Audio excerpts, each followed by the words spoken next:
Bon, eh bien, voici une petite démonstration de comment reprogrammer une lipsée, une grosse partie de la lipsée, c'est-à-dire eString, en fait, printf, moi je l'appelais istring. Donc là, vous avez bon, le pool manager, je ne vais pas venir dessus, donc je pense que Nasm, je lui ai expliqué à quoi ça servait. Et ici, vous avez toutes les instructions en fait que j'ai redéfinies et que j'ai réimplantées en C. Pour le gestionnaire en fait de printf qui vont me permettre de faire fonctionner printf.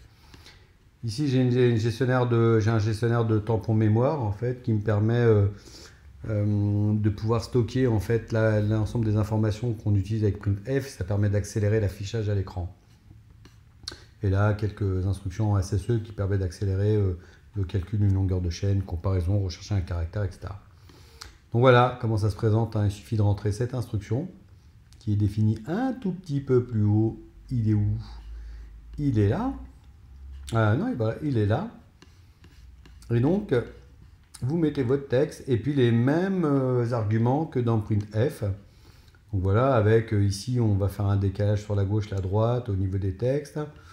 Ici, on affiche une valeur en binaire, en hexa, en octal, en entier, etc., etc., etc. Avec des alignements à droite, à gauche. Donc on va le lancer. Hop, on lance et on regarde. Et donc là, on voit bien ici, il nous a bien fait l'alignement à droite, à gauche. Ici, il nous a bien converti en binaire, donc 16.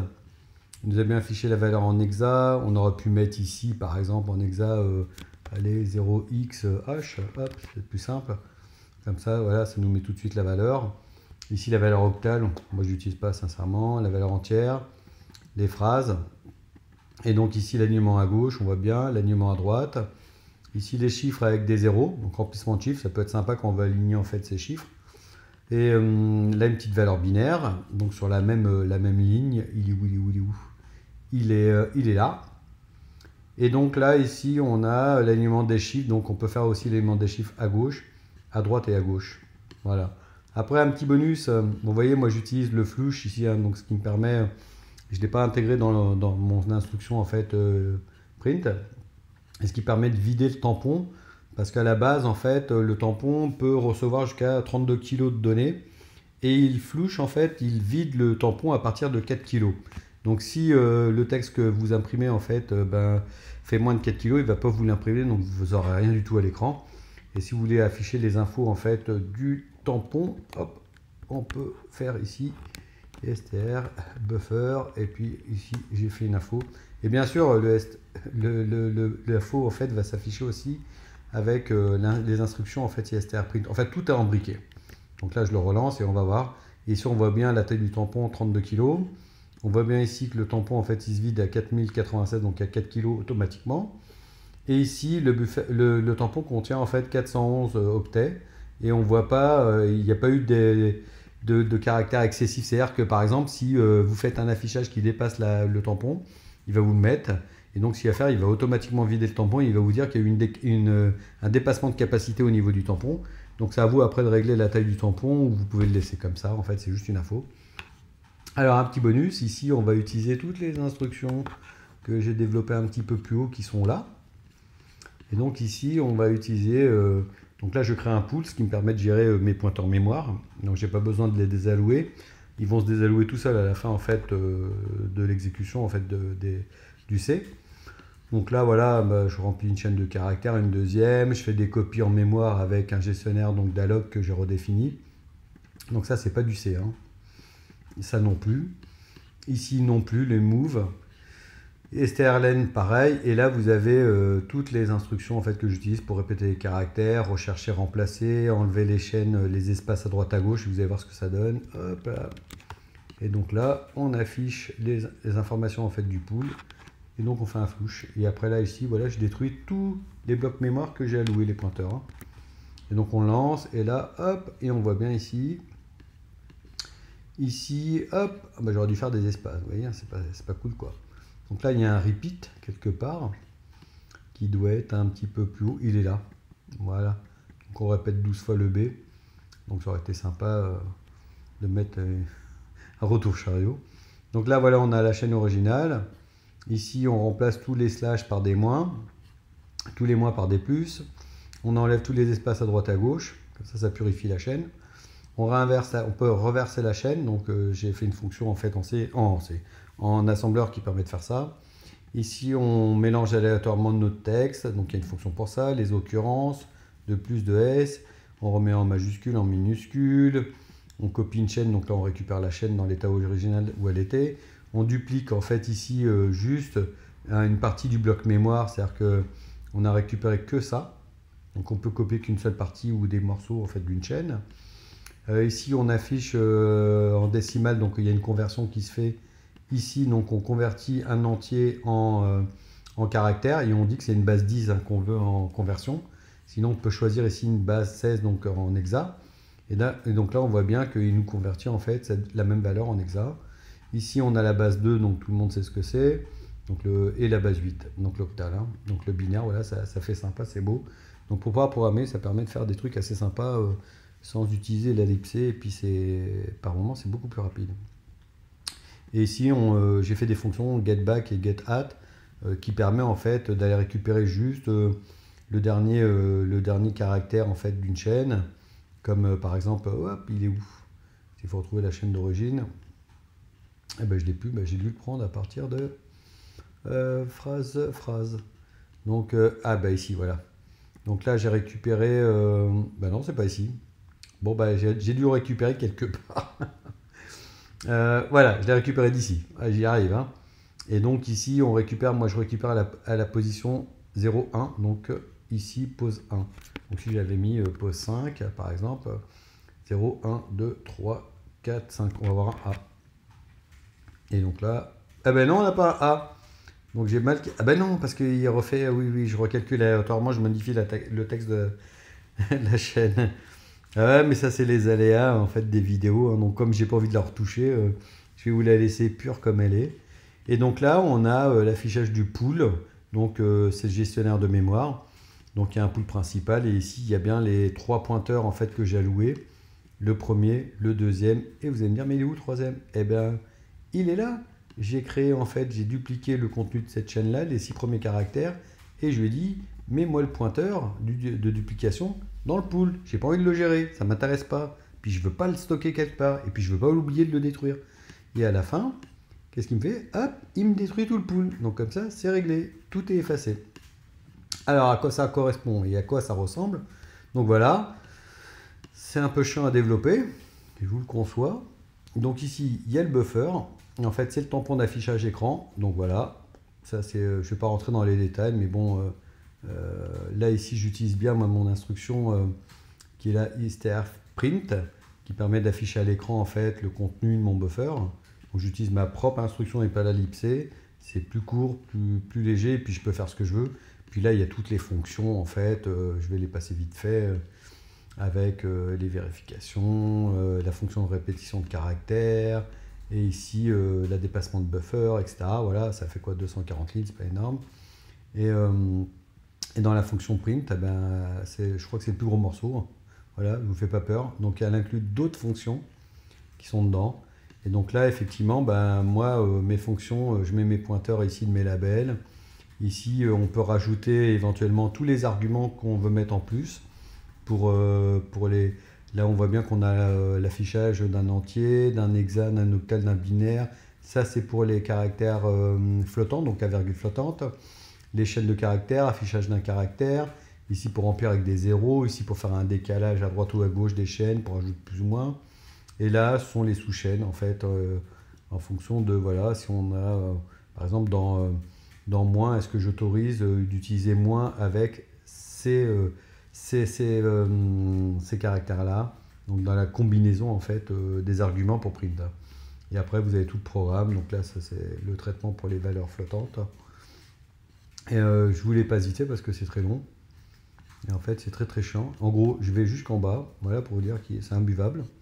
Et donc il y a à peu près 580 lignes, je enlève les espaces, à peu près 500 lignes quoi. Donc voilà, tout ça, ça fonctionne. Ça permet d'avoir sa propre instruction. Et donc, cette instruction print, elle utilise en fait, lors de l'affichage, j'ai fait une autre fonction qui s'appelle d'écriture, qui est spécifique pour elle. Et là, effectivement, on voit bien, là, j'appelle le buffer. Hein. Donc, printf, istr printf, c'est imbuvable comme nom. Hein. Bon, ouais, je pourrais le changer. permet d'imprimer en fait directement dans un tampon mémoire. Qu'est-ce qu'on a d'autre? J'ai redéfini toute la gestion des tableaux. Donc les tableaux, j'ai fait un tableau dynamique, donc avec tout ce qui inclut le top pour pouvoir récupérer les premiers en fait, enlever en fait la première entrée en fait d'un tableau, l'effacer, le détruire, la taille, la capacité, créer, mélanger aléatoirement des cellules avec d'autres. Enfin, et surtout une fonctionnalité qui est hyper importante, c'est ça, c'est le chargement. C'est-à-dire qu'aujourd'hui, on peut sauvegarder avec des entêtes. Donc là, j'ai créé aussi des fonctions en CRC32 qui permettent de vérifier que le fichier n'a pas été modifié pour éviter qu'il y ait des petits malins qui modifient le contenu des tableaux dynamiques. Et donc là, voilà, tout ça, ça permet de sauvegarder en fait sur votre disque les tableaux que vous créez à la volée. Et vous pouvez les recharger après par la suite. Vous n'êtes pas obligé de lui dire quel type de tableau. Ces fonctions, elles sont intelligentes, elles savent, parce que dans leur en-tête, c'est indiqué, elles savent s'il faut recréer des tableaux dynamiques à une dimension, deux dimensions ou plus, en fonction du contenu du fichier que vous chargez. Donc vous lui dites charge-moi ce fichier-là, et en fonction de son contenu, il sait que si c'est un tableau dynamique de temps de ligne, temps de colonne, etc., avec un contenu qui est spécifique, personnalisé ou pas, ou bien délimité, etc. etc., etc. Donc voilà, tout est dedans. Ah oui, si j'ai rajouté aussi la possibilité de verrouiller des tableaux. Donc, ce qui permet en fait d'interdire la modification des données en mémoire dans un tableau. Et donc vous pouvez après la redéverrouiller. Donc après tout ça, c'est une gestion de sécurité qui permet d'éviter que quelqu'un essaie de récupérer des données en mémoire si vous n'autorisez pas les modifications de tableau. Ça, c'est une librairie sur le réseau. Donc là, j'ai créé un serveur qui s'appelle Omega en fait, et puis qui permet d'accepter autant de personnes qu'on veut en fait, parce que je gère ce qu'on appelle des pools mémoire. Et donc à chaque fois qu'une personne se connecte, il y a un pool qui gère en fait chaque connexion. Donc c'est pas du fork, hein, c'est vraiment la gestion de pool. Et voilà, c'est aussi long que ça, quoi. Donc j'ai créé des modules qui vont avec, donc qui est spécifique pour le client, des modules pour arrêter le serveur, pour déconnecter. Après là il y a toutes les fonctions qui permettent en fait de récupérer l'adresse IP du client, donc avec les conversions. De l'adresse réseau en ASCII, les shutdowns, enfin toutes les fonctionnalités ont été refaites. Donc ce sont des syscalls, sont spécifiques à Mac, mais qui fonctionnent aussi sur Unix. J'ai redéfini toute la librairie pour les accès disques, enfin surtout pour afficher le répertoire. Donc je récupère toutes les infos que je veux. Alors bien sûr j'ai intégré tous les pools, comme ça je m'embête plus moi quand je programme. Ça ne m'intéresse pas s'il y a une erreur par exemple. Je dis voilà, il y a une erreur, ok, pas de problème, referme le fichier, détruis-moi tous les blocs mémoire que j'ai définis, mes pointeurs. Et je ne veux pas savoir lesquels j'ai définis parce que c'est trop compliqué. Parfois, on peut définir des variables dynamiques un peu partout. Et je lui dis juste de les enregistrer. Et si ça se plante, tu me détruis tout, comme ça c'est propre, c'est nickel. Il n'y a pas de mémoire en fait qui reste volante comme ça dans le système. Après, tous les accès gestion de disque. Donc voilà, toutes les fonctionnalités open. Donc là, j'ai mis à côté à quoi ça correspondait en fait en C. Donc voilà, avec tous les paramètres. Donc tout ça, j'ai des macros, des syscalls, tout est dedans. Et donc voilà, ça c'est j'appelle directement. Donc là, on est vraiment sur des fonctions brutes en fait, kernel. Voilà, ça c'est toutes les fonctionnalités qui vont avec. Ici, j'ai un chargement de tampons. D'ailleurs, c'est assez sympa. Ici, on peut lire un bloc. Alors, cette fonction-là, elle est super sympa. Elle permet de lire un fichier. Elle détermine avant la taille du fichier, elle alloue directement la mémoire, elle va automatiquement compléter le contenu de ce fichier en mémoire, elle va le faire par bloc, donc ça va aller beaucoup plus vite, et après elle va retourner juste le pointeur en fait qui correspond à ce fichier là dans le bloc mémoire. Alors pour les blocs mémoire, accrochez-vous, c'est ici, hop, création d'un bloc mémoire. Alors il est où mon malloc? Voilà, alors vous comprenez, ça n'a rien à voir avec un malloc ordinaire.